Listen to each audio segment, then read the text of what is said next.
Bismillahirrahmanirrahim. Assalamualaikum warahmatullahi wabarakatuh.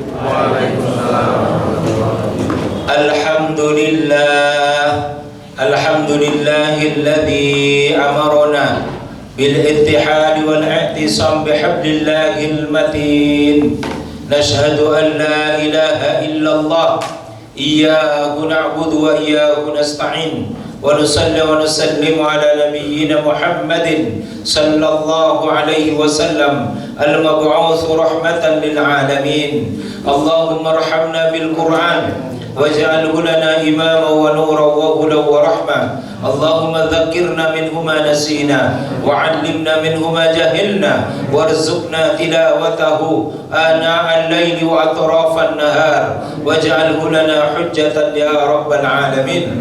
Allahumma inna nas'aluka 'ilman nafi'a wa rizqan wasi'a wa shifaa'an min kulli da'in bi rahmatika ya arhamar rahimin. Allahumma faqqihna fid din wa 'allimna at-ta'wil bi rahmatika ya arhamar rahimin. Amin amin ya rabbal alamin. Ma'asyiral muslimin wal muslimat arsyadakumullah. Kita lanjutkan membaca surah Al-Baqarah ayat 151. Kita baca sampai ayat 153. Surah Al-Baqarah ayat 151.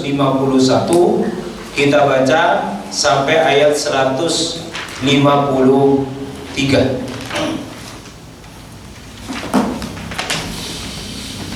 A'udzu billahi minasy syaithanir rajim. A'udzu billahi minasy syaithanir rajim. Kama arsalna fiikum rasulan minkum kama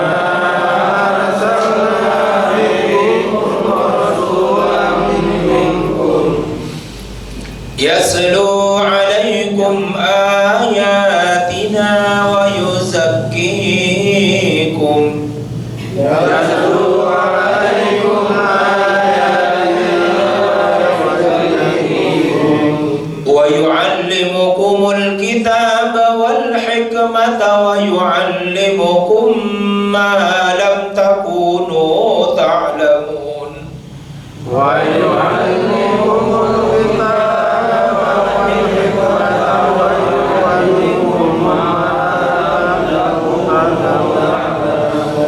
fadhkuruni adhkurkum washkuruni wala takfurun. Fadhkuruni adhkurkum washkuruni wala takfurun. Ya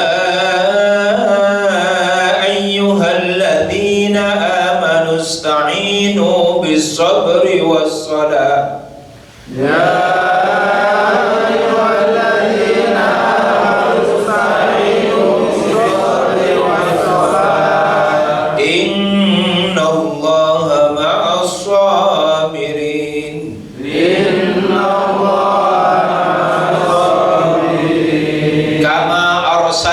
sebagaimana kami mengutus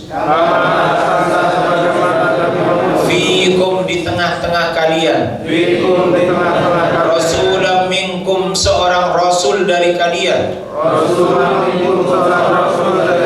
yaslu alaikum dia membacakan untuk kalian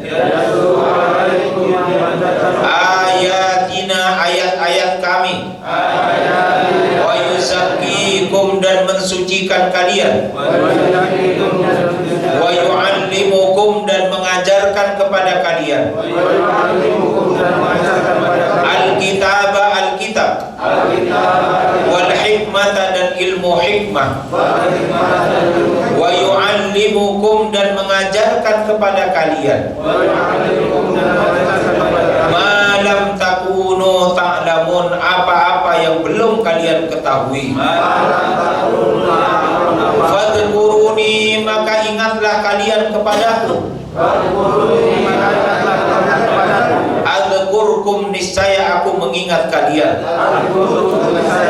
Washkuruli, dan bersyukurlah kalian kepadaku. Wala takfurun, dan janganlah kalian ingkar. Ya ayyuhalladzina amanu, wahai orang-orang yang beriman. Ista'inu, mintalah kalian pertolongan. Bisabri, dengan sabar. Wassolati, dan sholat. Innallaha, sesungguhnya Allah, ma'as-sabirina, bersama orang-orang yang sabar. Bapak Ibu yang dimuliakan Allah Subhanahu wa ta'ala, jadi sejak diciptakannya Nabiullah Adam alaihissalam, maka setiap generasi ini diutus oleh Allah seorang nabi dan rasul. Nabi Adam sendiri adalah seorang nabi dan seorang rasul, di mana semua nabi dan rasul ini punya tugas yang sama, mengajarkan tauhid. Walaupun tata cara beribadahnya berbeda-beda, tapi ajaran pokoknya tauhidnya sama, hanya menyembah kepada Allah Subhanahu wa ta'ala, zat yang menciptakan langit dan bumi, sejak dari Nabi Adam sampai Nabi Muhammad. Syariatnya berbeda. Contohnya, Nabi Adam itu punya syariat menikahkan kakak dan adik. Boleh tidak kita hidupkan kembali syariatnya Nabi Adam? Tidak boleh. Loh, kenapa Nabi Adam dulu diberikan oleh Allah syariat menikahkan putra laki-laki dengan adik perempuannya? Karena memang tidak ada manusia yang lain kecuali Nabi Adam. Nah, sekarang sudah berkembang begitu pesat, sehingga pernikahan saudara sudah tidak boleh. Boleh pernikahan itu yang paling dekat itu adalah sepupu, ya tahu? Tetapi Nabi mengatakan kalau menikahkan putra cari yang jauh untuk memperdekat yang jauh. Harusnya orang Jawa ini dapatnya orang Sumatera. Jangan. Ini desa apa ini? Dijigan. Nah, putri dijigan dapat cowok dijigan. Nah, itu enggak kurang strategis. Wong wis deket. Harusnya menikah itu mendekatkan saudara jauh menjadi dekat. Seperti Madura dengan Magelang. Nah, itu bagus. Itu loh, Pak. Sehingga Bapak Ibu sekalian, di dalam sejarah Islam itu dikenal ketika ada ekspansi atau masuknya orang Islam di zaman Umayyah, Abdurrahman Ad-Dakhil ke negeri Andalus, otomatis ada pertemuan langsung antara keturunan Arab dengan keturunan Eropa, sehingga terjadilah pernikahan silang antara keturunan orang Arab dengan keturunan Eropa. Nah, ternyata dia melahirkan anak-anak yang cemerlang, sehingga di dalam sejarah generasi itu disebut dengan al-muwallad. Jadi diberi istilah khusus al-muwallad. Fisiknya besar, kulitnya bagus, yang cowok ganteng, yang cewek cantik, otaknya cerdas. Ayo coba. Sosok kadang kalau ototnya kuat, otaknya sembroto lebih. Panco juara 1, tinju juara 1, giliran ketemu matematika biasanya rontok lemes. Atau sebaliknya, yang pinter mata pelajaran, olahraganya, fisiknya lemah. Nah, muallaf ini hebat-hebat. Sehingga kalau bapak-bapak, ibu-ibu besok cari menantu, cari yang jauh. Siapa besok Januari mau menikahkan? Dapat menantu orang mana? Keturunan India, Pak. Oh, keturunan India jauh, cocok Pak. Masih ada darah-darah Indianya. Berarti nanti turunannya itu kombinasi antara Jawa Boyolali dengan India. Nanti ada spesies baru. Jawa Madura itu. Iya. Jawa Madura. Sehingga kehidupan manusia ini semakin kaya, Pak. Semakin kaya. Kayak variasinya. Iya, kaya variasinya, bener kata Curi. Jadi ada yang hitam hidungnya mancung, nah, kan kira-kira begitu. Ada yang putih hidungnya pesek misalnya, kan begitu. Oh, ternyata blasteran. Nah, Bapak Ibu sekalian yang dimuliakan oleh Allah Subhanahu wa taala, kama arsalna fikum rasulan minkum. Setiap generasi itu pasti oleh Allah dikirimkan seorang nabi dan rasul. Nah, terhadap kita dikirimlah oleh Allah seorang nabi dan rasul yang namanya Nabiullah Muhammad sallallahu alaihi wasallam. Sebelumnya ada Nabi Isa. Sebelumnya lagi ada Nabi Hud, ada Nabi Ibrahim, ada Nabi Musa, ada Nabi Isa, banyak nabi dan rasul.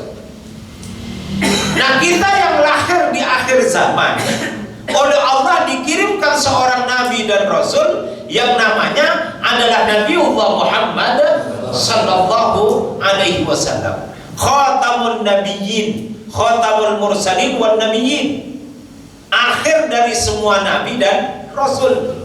Berarti dikirimnya Rasulullah Muhammad sallallahu alaihi wasallam itu menunjukkan umur bumi ini sudah semakin tua.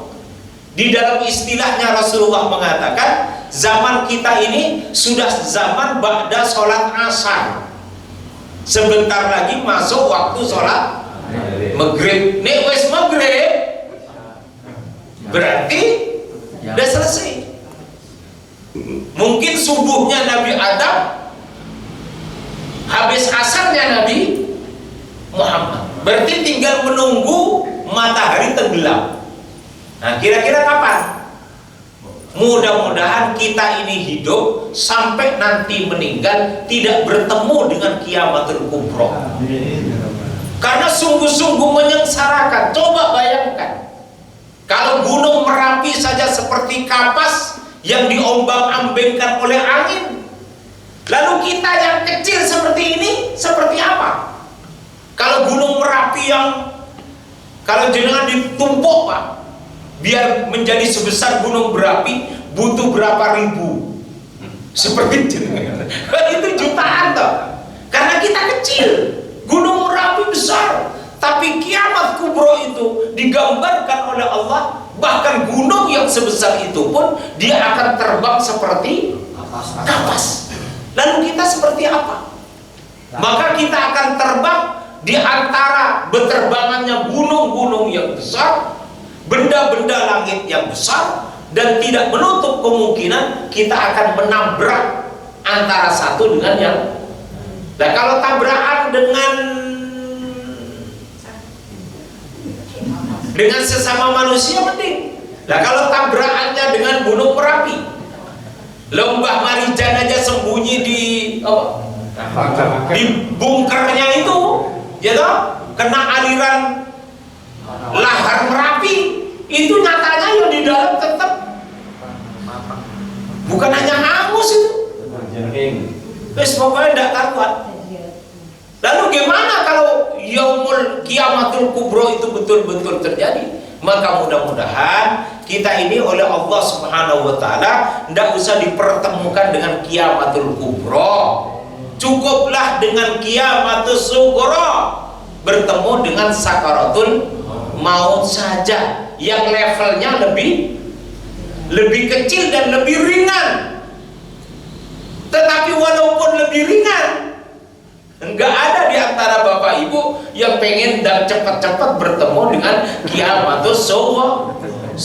Coba nanti malam malaikat mau datang, yang mengizinkan angkat tangan. Enggak ada tuh. Walaupun kiamat kecil. Kiamat kecil aja kita takut, apalagi kiamat besar.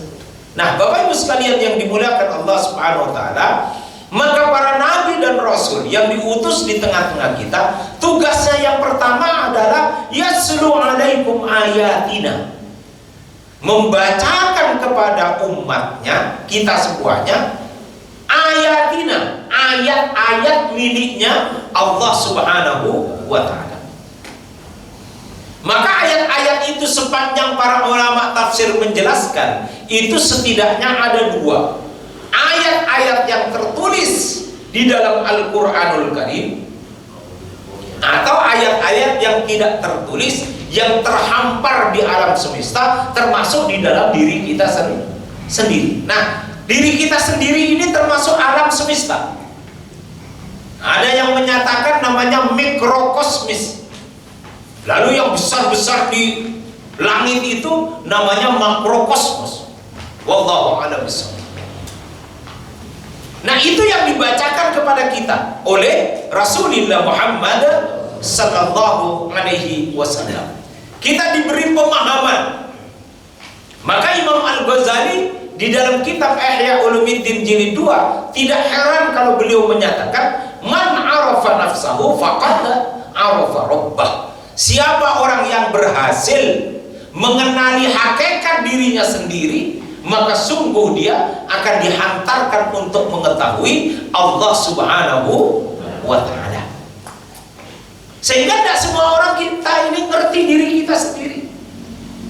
Kita yang punya mata, kita yang punya mulut, kita yang punya ruh sebagai kekuatan penggerak, tapi kadang-kadang kita tidak paham dengan mata kita, tidak paham dengan mulut kita, tidak paham dengan pikiran kita, tidak paham dengan perasaan kita, tidak paham dengan kaki, tangan, dan bahkan kita tidak paham dengan ruh kita sendiri. Tapi kalau sampai kita bisa memahami hakikat diri kita sendiri, kata Imam Al-Ghazali di dalam kitab Ihya Ulumuddin, maka kita akan bisa memahami tentang hakikat Allah Subhanahu wa ta'ala. Kalau orang bisa memahami hakikat Allah Subhanahu wa ta'ala, maka tidak ada jalan kehidupan kecuali adalah jalan kebaikan. Tidak mungkin suami yang ma'rifatullah nyakiti istrinya, tidak mungkin. Tidak mungkin seorang istri yang punya ma'rifatullah itu menyia-nyiakan suami dan anak-anaknya, tidak mungkin. Orang yang faham ma'rifatullah tidak mungkin merusak lingkungan, tidak mungkin. Karena seakan-akan ketika dia ma'rifatullah, dia menyatu dengan benda-benda lain yang ada di sekitarnya. Lingkungan itu adalah bagian dari diri dia. Kalau lingkungan itu disakiti, dia juga ikut sakit. Kalau istrinya tersakiti, dirinya merasa sakit. Karena istri itu adalah bagian dari dirinya. Asalkan jangan diaku-aku istri tetangga bagian dari dirinya. Secara syariat tidak boleh. Tapi dari sisi kemanusiaan, semua manusia itu bagian dari diri saya. Maka kalau ada orang ditolimi, kita merasa sakit. Itu namanya ma'rifatullah. Orang gak bisa cuek dengan lingkungan. Orang gak bisa cuek dengan sesama manusia. Karena menganggap semua manusia itu sudah diberi oleh Allah yang namanya ruh. Ketika dia ma'rifatullah, maka ruh itu adalah bagian dari Allah. Maka ketika yang dititipi ruh itu diperlakukan secara zalim, kita merasa sakit hati. Apakah kita bisa mencegah karena kita punya kekuasaan? Ataukah kita bisa mencegah karena kita ini punya kekayaan? Itu perkara yang lain. Tapi setidak-tidaknya perasaan kita tidak bisa menerima kalau ada kedoliman terjadi, baik kedoliman kepada sesama manusia maupun kedoliman kepada lingkungan alam semesta. Sehingga bawaannya kita itu memelihara. Ada tumbuhan yo disirami, yo dikasih pupuk dengan harapan dia bisa tumbuh subur. Ketika melihat pohon subur, mengeluarkan buah yang bagus, rasanya rasanya senang. Apalagi bisa memetik buahnya, kita makan rasanya manis, rasanya senang. Nah, itu bagian dari akibat orang punya ma'rifatullah. Karena tidak ada satupun di alam semesta kecuali dia pasti diciptakan dan dihidupkan oleh Allah Subhanahu wa ta'ala. Maka semua yang diciptakan dan dihidupkan oleh Allah tidak ada kata lain kecuali dia harus dipelihara dengan sebaik-baiknya. Maka kita tidak menerima misalnya pembantaian orang-orang Israel kepada orang-orang Palestina, Bukan karena orang Palestina orang Islam, tapi mereka sudah merusak, melakukan tindakan sewenang-wenang kepada nilai-nilai kemanusiaan. Ada orang datang kepada kita minta bantuan karena kelaparan. Kalau tidak dikasih makan dia bisa mati. Tidak perlu ditanya agamanya apa. Tetapi yakinilah bahwa dia adalah manusia yang oleh Allah diberikan ruh, dan ruh itu bagian dari Allah Subhanahu wa Ta'ala. Maka kita beri bantuan orang itu, bukan karena dia orang Islam, tapi karena dia manusia. Bisa dipahami, Pak? Ini konsep ma'rifatullah. Itu yang mau diajarkan oleh Rasulullah Muhammad sallallahu alaihi wasallam lewat yaslu alaikum ayatina. Bisa dipahami, Pak ya? Sehingga kata yatlu dengan yaqra'u itu berbeda maknanya. Kalau diterjemahkan lewat Kementerian Agama, yaqra'u dengan yaslu itu artinya sama, yaitu membaca. Tetapi kedalaman makna di dalam membaca antara yaqra'u dengan yaslu itu berbeda. Kalau yaqra'u yang notabene nanti menjadi Al-Quran itu Bismillahirrahmanirrahim, kama arsalna fikum rasulan minkum yatlu alaikum. Ini namanya yaqra'u, membaca. Tetapi ketika dia yaslu, berarti melihat yang tampak dan melihat yang tidak tampak, itu yaslu. Sehingga orang belajar Quran dari level qiraah ke level tilawah, dari level membaca, memahami untayan kata-katanya, memahami artinya, tetapi berusaha untuk memecahkan ada nilai-nilai apa di balik ayat-ayat itu. Nah, itu namanya tilawah. Maka tilawah membutuhkan kecerdasan otak, membutuhkan ilmu yang lebih kompleks, dan membutuhkan satu metode atau cara untuk mengungkapkan apa yang ada di balik yang tampak. Bisa dipahami, Pak? Ini kita melihat air nih. Tapi kalau oleh orang eksak dijelaskan tentang air, itu bisa jadi buku berjilid-jilid. Iya.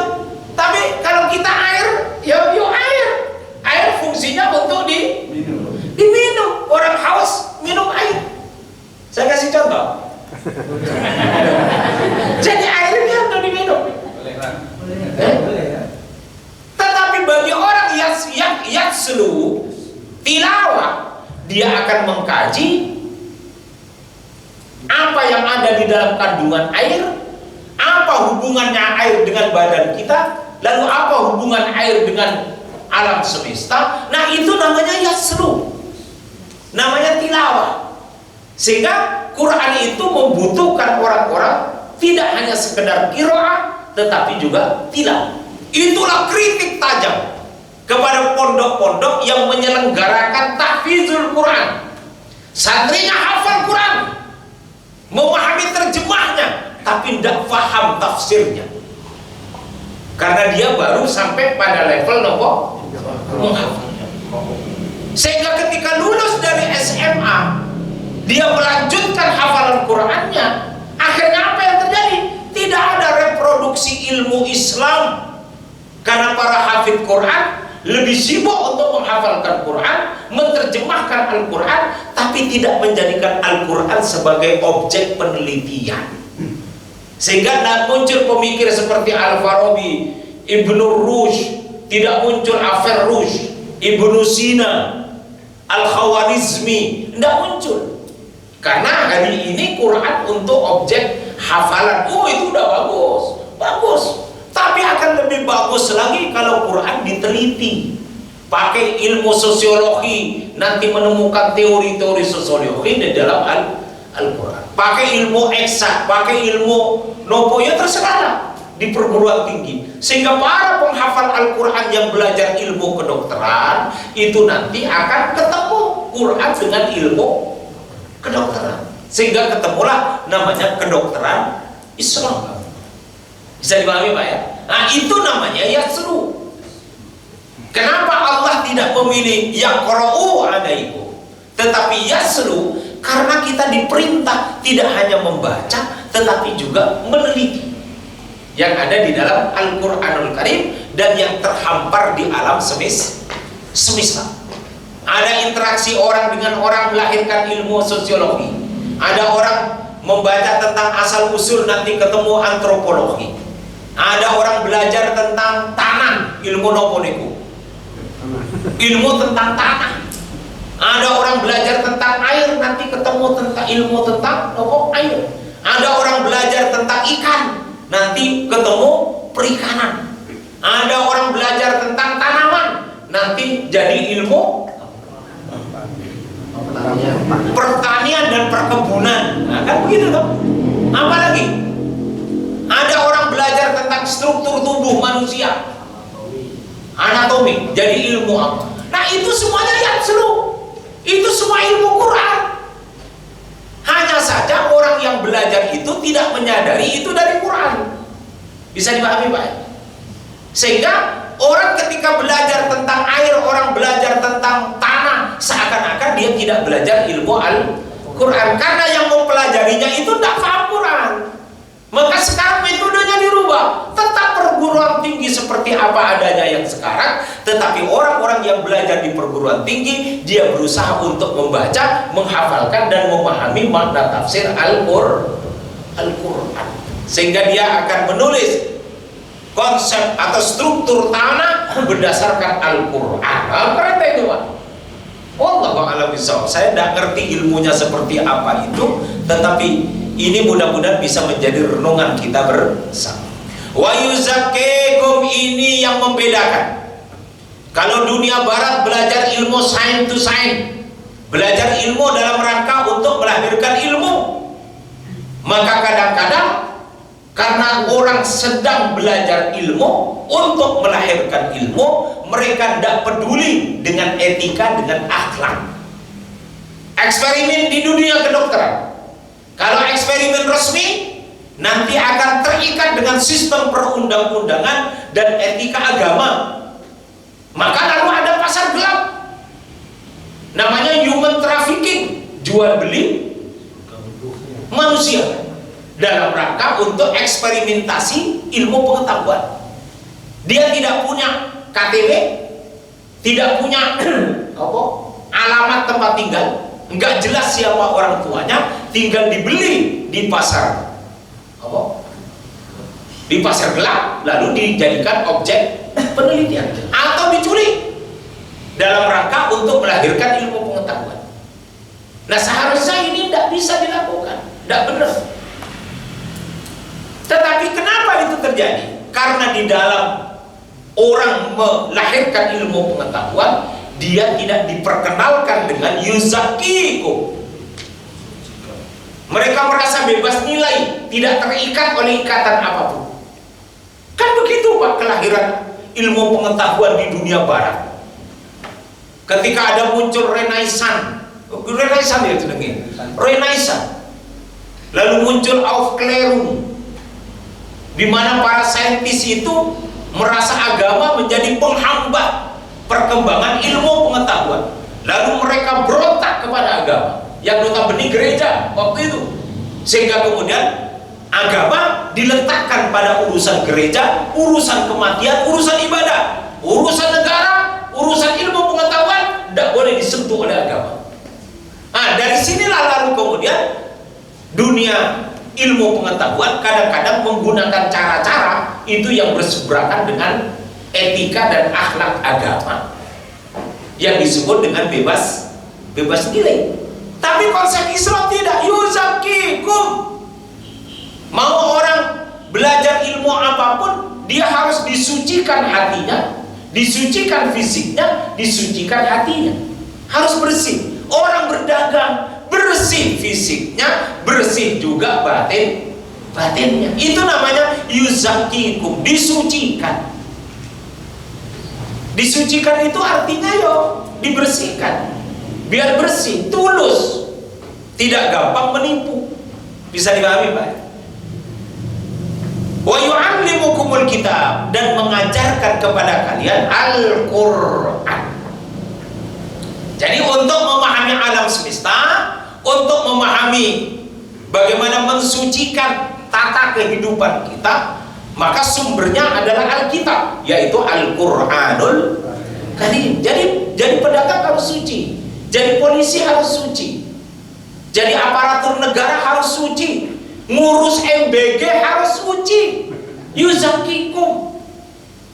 Nanti repot Pak, teralienasi. Ada orang ibadah haji, ibadah umroh, ada orang sholat, tapi keluar dari ibadah haji umroh dan keluar dari masjidnya ketika dia sholat, tapi dia mencuri. Ada nggak orang haji, orang umroh, sudah pulang haji, pulang umroh, tapi ditangkap oleh KPK goro-goro mencuri? Ada nggak? Ada nggak Pak? Ada. Itu namanya manusia teralienasi karena tidak yuzakikum. Sehingga sholatnya tidak memberikan pencerahan pada hati dan pikirannya. Haji dan umrahnya tidak memberikan asar, bekas pada mental hidupnya. Sehingga dia haji yo haji, umroh yo umroh, sholat yo sholat, mencuri yo mencuri. Jadi apa? Jarang banget. Kalau korupsi itu kan rotok gede tau. Rotok yang lebih kecil lagi Pak. Ngaji yo ngaji, sholat yo sholat, tapi ngerumpi yo ngerumpi. Coba ada nggak itu Pak? Itu level kecil itu Pak. Ngaji yo sergap, sholat yo sergap, tapi ngerumpi yo sergap ya loh Pak. Itu artinya dia belum ada proses tazkiyah, dia belum yuzakiku.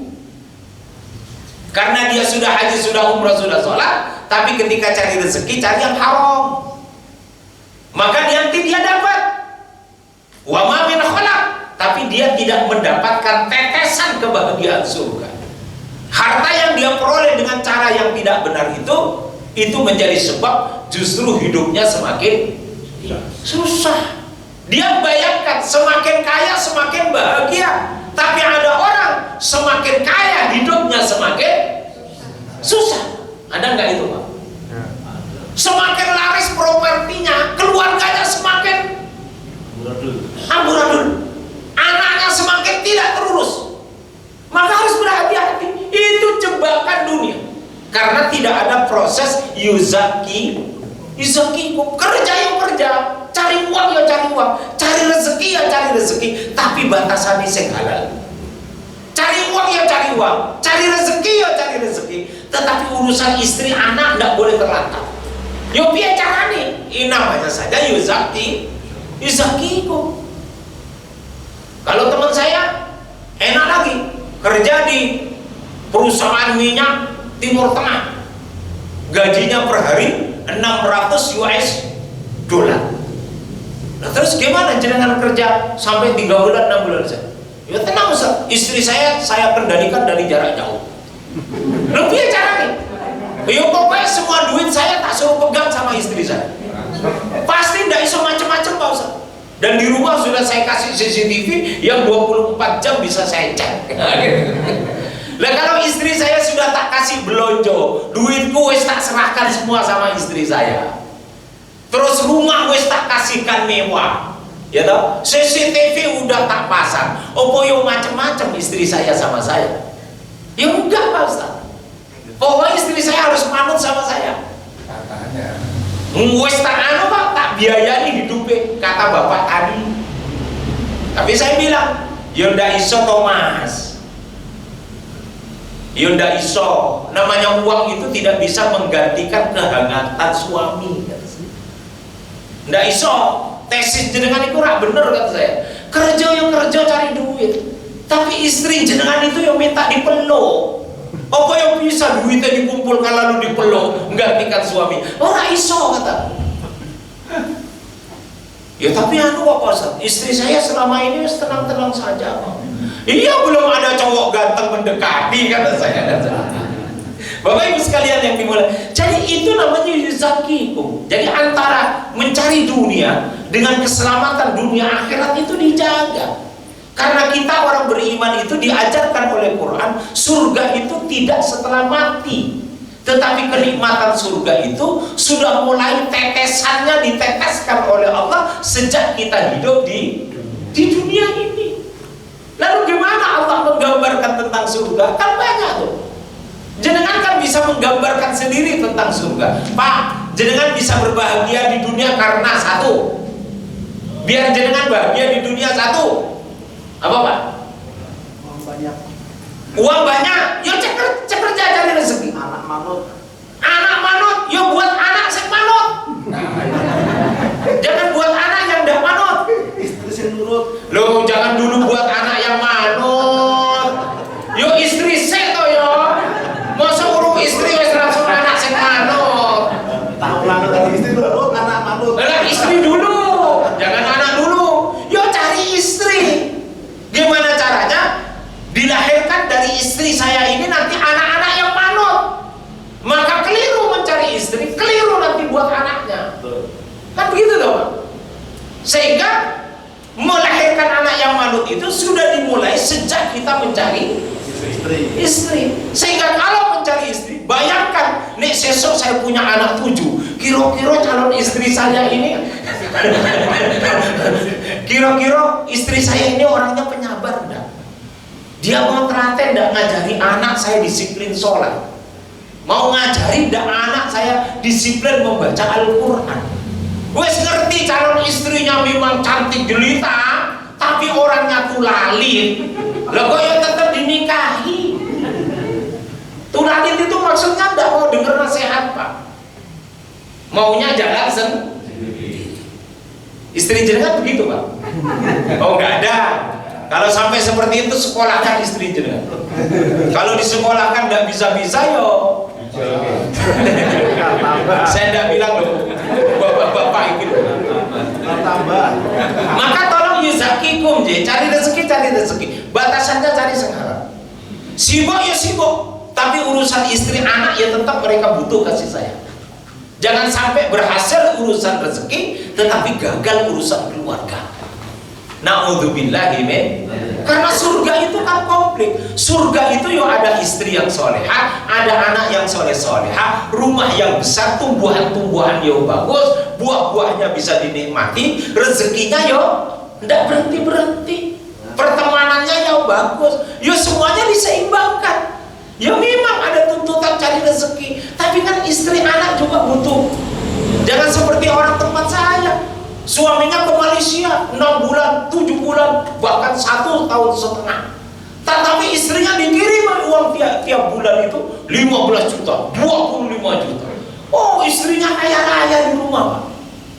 Tapi mereka kedinginan ketika musim hujan, kepanasan ketika musim kemarau.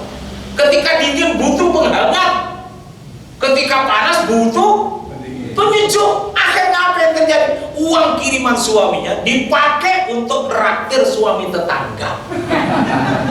Coba bayangin, dia pakai uang itu datang ke salon biar wajahnya nopo glowing, hitam jadi putih, lobang-lobang jadi dempul. Karena di dempul itu loh hasil tebel-tebel. Biaya tidak masalah, duit banyak. Akhirnya apa yang terjadi?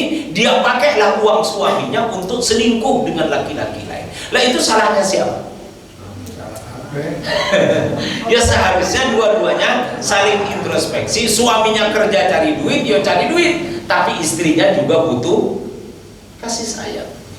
Bisa dipahami Pak? Wallahu. Itu namanya yuzakikum wa yu'allimkumul kitaba wal hikmah. Alkitabahnya itu adalah Al-Quran. Wal hikmah, Ibnu Katsir mengatakan hikmah itu artinya sunnah, yaitu hadis Rasulullah Muhammad sallallahu alaihi wasallam.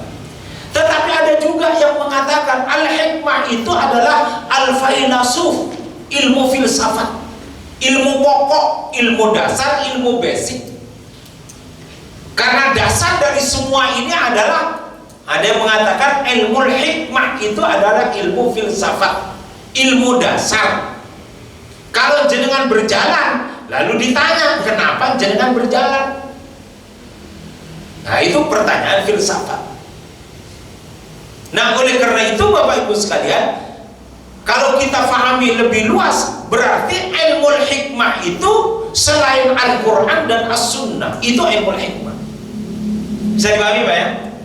Alkitab itu berarti Al-Quran dan As-Sunnah. Walau satu tafsir pertama, Alkitab itu Al-Quran, Al-Hikmah itu As-Sunnah. Tapi ada yang berpendapat Alkitab itu yo Al-Quran dan As-Sunnah, satu paket. Al-Hikmah itu di luar Quran dan Sunnah. Berarti tentang apa?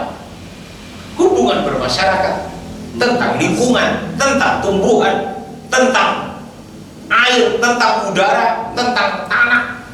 Nanti jadilah Avatar. Negara api, pengendali air dan lain sebagainya. Kan itu hikmah. Sehingga Rasulullah memberikan doa kepada seorang sahabat kecil namanya Ibnu Abbas, Allahumma alimhud din wa alimhud ta'wil. Yang sering saya pakai untuk berdoa di awal kita belajar, Allahumma faqihna fid din wa alimna at-ta'wil. Ta'wil itu artinya hikmah. Bisa dipahami Pak? Sehingga agama kita paham, tapi ilmu perdagangan juga kita paham, ilmu pertanian kita juga paham, ilmu kehidupan juga kita paham.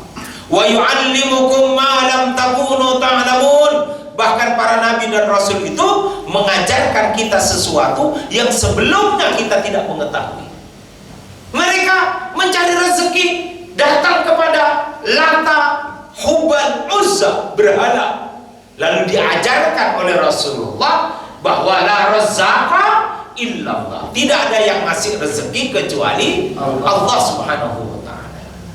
Nah, itu mereka tidak paham sudah. Tauhid yang murni itu sudah tidak paham. Orang Arab ditanya, "Man khalaqas samawati wal ard?" Hei orang-orang jahiliyah, siapa yang menciptakan langit dan bumi? Sayaqulun Allah. Mereka mengatakan yang menciptakan langit dan bumi itu adalah Allah. Bapak-bapak, ibu-ibu ditanya, "Mar-Rabbuk, siapa Tuhanmu?" Kita jawab, Allah. Sama. Tapi ketika orang jahiliyah mau cari rezeki, mereka datang ke berhala. Namanya Lata, Uzza, Hubal. Itu menyebabkan mereka dikatakan orang jahiliyah musyrik, jahiliyah. Bukan karena keliru dalam konsep tauhidnya. Mereka mengatakan yang menciptakan langit dan bumi itu adalah Allah. Tapi dalam tata cara peribadatan, cara mencari rezeki, mereka datang ke berhala. Adakah orang Islam seperti itu sekarang? Sholat ya sholat, haji ya haji. Tapi keluar dari haji, keluar dari umrah, keluar dari sholat, dia menipu, dia mencuri, dia hafal Quran, katanya mau mendirikan pesantren, ngedarkan proposal kemana-mana, duitnya kumpul, pesantrennya tidak ada. Ada nggak? Ada. Katanya mau patungan usaha, dikumpulkan uang dari jamaah, setelah uangnya terkumpul, usaha pun tidak ada. Ada nggak? Ada. Na'udzubillahi min fadhkuruni adzkurkum. Maka kalian hidup di dunia, beribadah dan mengerjakan urusan-urusan dunia, fadhkuruni, ingatlah kalian kepadaku Allah. Jangan kepada Lata, Uzza dan Hubal. Jangan karena kekuasaan, jangan karena ini dia korupsi. Na'udzubillahi min. Maka jangan sampai ada jamaah Masjid Al-Hidayah ditangkap KPK goro-goro korupsi. Maka jangan sampai ada yang jadi bupati. Jangan sampai jadi gubernur. Karena yang ditangkap kan yang punya jabatan. Biar jenengan aja prof sendirian, yang lain tidak usah. Tapi kalaupun akhirnya oleh Allah ditakdirkan jadi bupati, maka tolong yuzakikum, bersihkan pekerjaan, hubungkan pekerjaan dengan syariat. Syariat tidak harus merubah cara kita bekerja, tetapi pastikan pekerjaan kita itu halal. Nah, kira-kira begitu. Fadhkuruni adzkurkum. Maka kemana saja kalian pergi, ingat kepadaku, kata Allah. Zikir kepadaku. Adzkurkum niscaya aku akan ingat kepada kalian. Washkuruni, dan bersyukurlah kepada aku, niscaya Allah pun akan menambah nikmatnya kepada kita. Wala takfurun, jangan ingkar kepada Allah Subhanahu wa taala. Artinya jangan menyelisihi hukumnya Allah. Disuruh taat kepada suami, ya taat sama suami, jangan protesan saja. Suruh sayang sama istri, ya sayang sama istri, jangan istrinya dianiaya. Itu namanya takfurun, kufur kepada Allah. Kalau sudah jalan kekufuran yang kita ambil, maka bersiap-siaplah untuk diteteskan oleh Allah azab neraka jahanam sejak kita hidup di dunia. Ini saja yang bisa kami sampaikan. 2 ayat, sisanya insya Allah kita jelaskan pekan yang akan datang. Ada pertanyaan kami persilakan, masih ada waktu 3 menit. Kalau ada pertanyaan, monggo.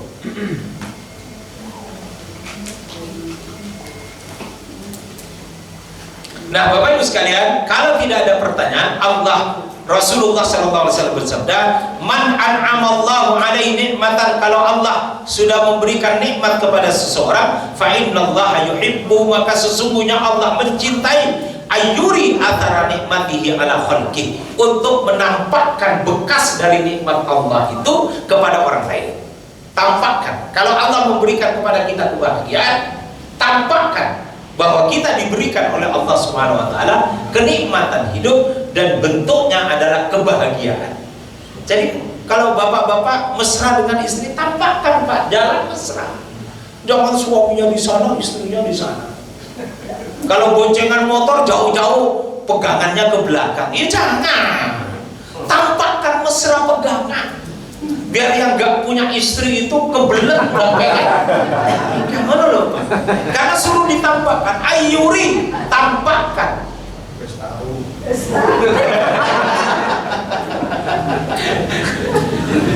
Tampakkan. Bisa dipahami ya? Bisa dipahami ya? Kalau ada rezeki harta, tampaknya dengan cara bersedekah. Tapi kalau jangan mesra dengan istri, tampakkan gandeng istrinya. Hah? Anjir begini. Bisa dipahami Pak ya? Mudah-mudahan bermanfaat. A'udzubillahi minasyaitonirrajim. Bismillahirrahmanirrahim. Hamdan syakirin hamdan naimin, hamdan yuwafi ni'amahu wa yukafi mazidah. Rabbana lakal hamdu kama yanbaghi li jalali wajhikal karim wa 'azimi sultanik, bi rahmatika ya arhamar rahimin. Allahumma kfina bihalalika an haramik wa aghnina bi fadlika amman siwak. Allahumma la sahla illa ma ja'altahu sahla wa anta taj'alul hazna idza syi'ta sahla, bi rahmatika ya arhamar rahimin. Allahumma ja'al jam'ana hadha jam'an marhuma wa tafarruqana min ba'di hadha tafarruqan ma'suma, bi rahmatika ya arhamar rahimin. Allahumma rabbana atina fid dunya hasanah wa fil akhirati hasanah wa qina adzaban nar wa qina adzaban nar wa qina adzaban nar wa adkhilna al jannata ma'al abrar ya aziz ya ghaffar, bi rahmatika ya arhamar rahimin. Subhana rabbika rabbil izzati amma yasifun wa salamun alal mursalin walhamdulillahi rabbil alamin. Amin amin ya rabbal alamin. Demikian yang bisa kami sampaikan, kurang dan lebihnya kami mohon maaf. Billahi taufiq wal hidayah. Wassalamualaikum warahmatullahi wabarakatuh.